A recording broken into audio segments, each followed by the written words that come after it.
What if the biggest mistake in modern medicine wasn't a failed drug trial or a misdiagnosed disease? What if it was arrogance? The kind that looks at 5,000 years of healing knowledge and says, we don't need that anymore. We've got pills now. Because that's exactly what happened.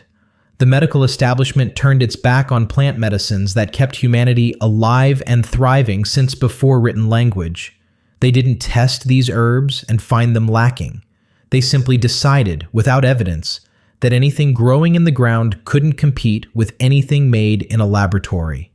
And that assumption has cost us more than we'll ever calculate.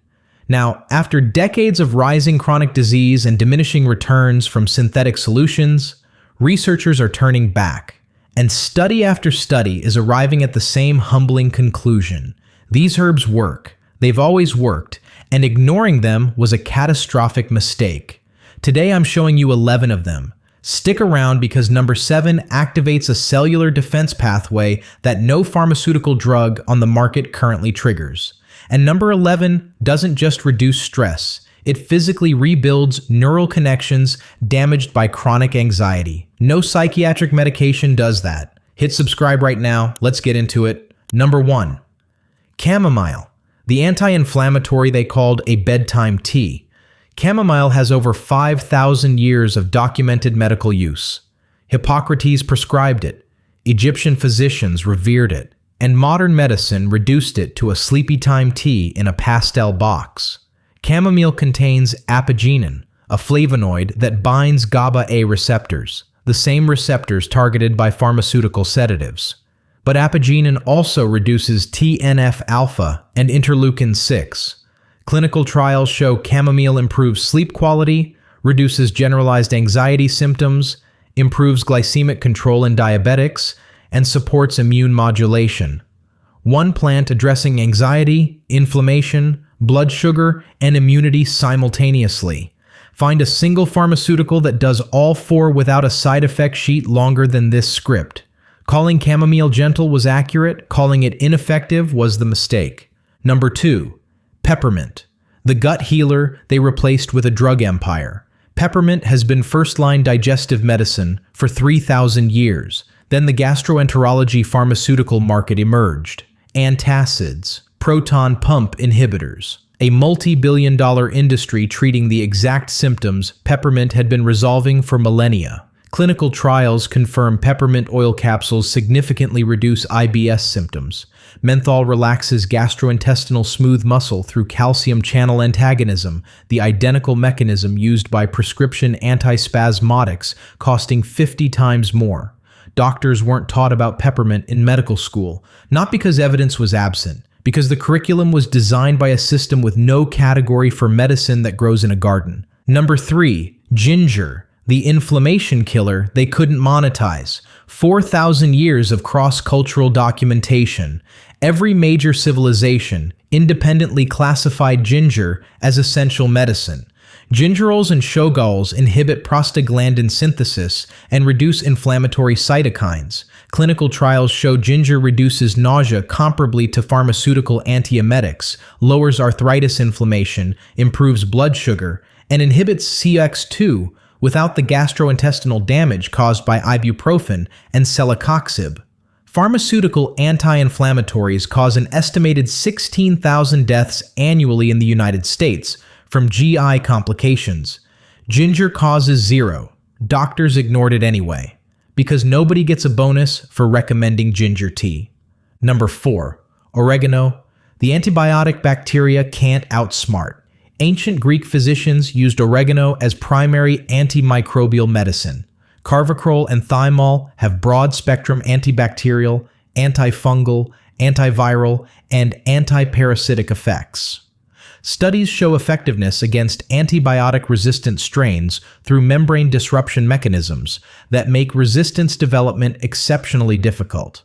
We're in an antibiotic resistance crisis. Bacteria are evolving faster than pharmaceutical development can keep pace, and oregano's compounds have worked for thousands of years without generating comparable resistance.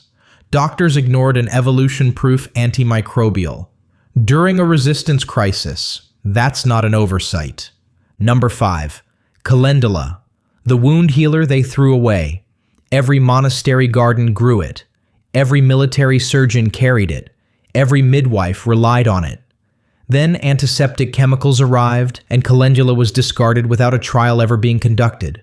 Modern studies confirm calendula extracts accelerate wound closure, stimulate collagen production, promote angiogenesis, and have anti-inflammatory and antimicrobial properties.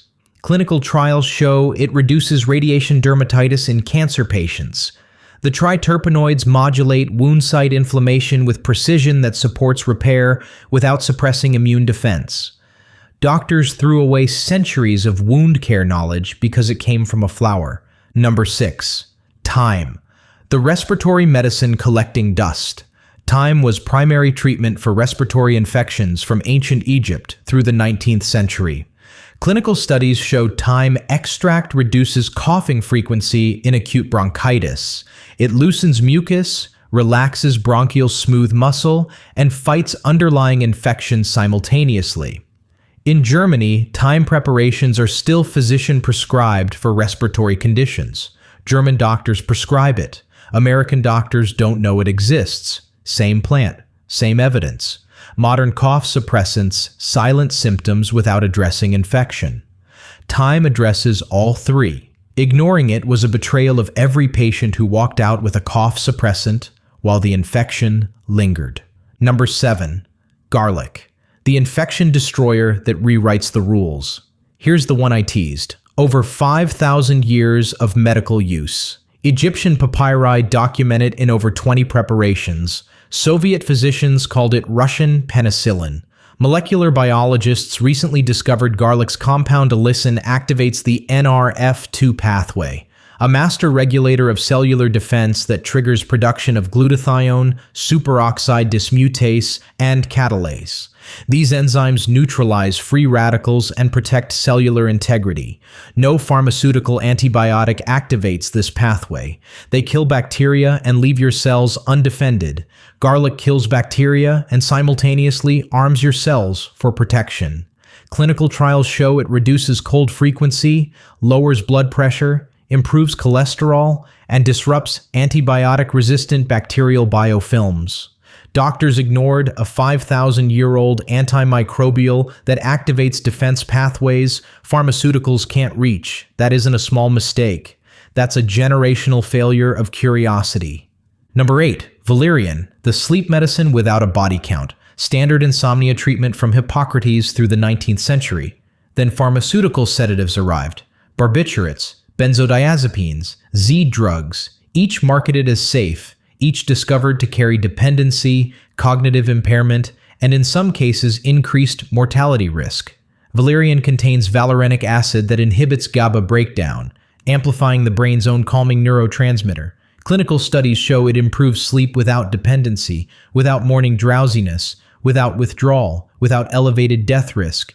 Doctors replaced a safe 2,000-year-old sleep medicine with drugs now associated with increased mortality. And they still aren't recommending valerian. The mistake isn't just that they ignored it, it's that they're still ignoring it while the body count climbs. Number 9. Lemon balm, the antiviral hiding in the garden, described by Dioscorides in the 1st century. Paracelsus called it the elixir of life. Modern research reveals potent antiviral properties against herpes simplex virus. Clinical trials show topical lemon balm significantly reduces cold sore healing time and severity. Rosmarinic acid inhibits viral attachment to host cells. Studies also confirm it reduces anxiety without sedation and improves cognitive function. An effective antiviral that treats anxiety and supports cognition, growing in gardens worldwide. The medical establishment's response has been silence, not disagreement, just silence. Number 10. Dandelion, the liver tonic we poison with herbicide, used for liver support across Chinese, Ayurvedic, European, and Native American traditions independently. Modern research confirms dandelion root stimulates bile production, the liver's primary toxin elimination mechanism. It has hepatoprotective effects. The leaves are a natural diuretic that doesn't deplete potassium because the plant itself is potassium-rich.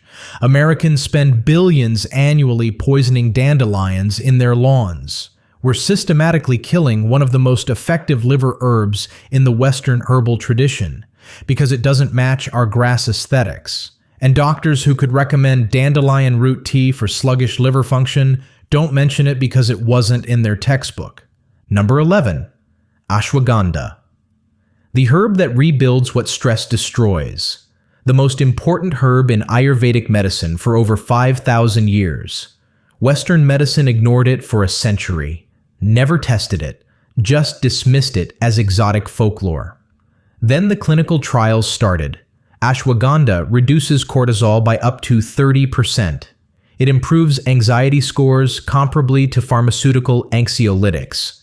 It enhances sleep, increases muscle strength, improves thyroid function, boosts testosterone, and reduces C-reactive protein. With analytes cross the blood-brain barrier and modulate GABA, serotonin, and the HPA axis simultaneously. But here's what changes everything. Neuroscientists discovered ashwagandha promotes neuroplasticity. It supports regeneration of neurites and reconstruction of synaptic networks that chronic stress physically damages. Chronic anxiety doesn't just feel bad. It structurally degrades neural connections in the prefrontal cortex and hippocampus. Over time, stressed brains lose architecture needed for emotional regulation, memory, and executive function. Ashwagandha helps rebuild that architecture, not mask symptoms, rebuild structure. No psychiatric medication currently does this. SSR is modulate serotonin. Benzodiazepines enhance GABA. Neither repairs the structural damage chronic stress inflicts on neural tissue. Ashwagandha does. A 5,000-year-old plant does something the entire pharmaceutical arsenal cannot replicate. Traditional use was root powder simmered in warm milk with honey before bed, 5 millennia of observation pointing at the same preparation, the same results, and modern neuroscience has confirmed it works, confirmed it does more than expected, confirmed it achieves something no synthetic drug currently achieves. Still, not a single Western medical school teaches it. This isn't a gap in evidence. The evidence is overwhelming. This is a gap in the system. A system built to deliver pharmaceutical solutions with no mechanism for acknowledging that a root powder in milk might outperform its most profitable products. Every patient who spent years on medications managing anxiety without healing the underlying damage paid the price for that arrogance.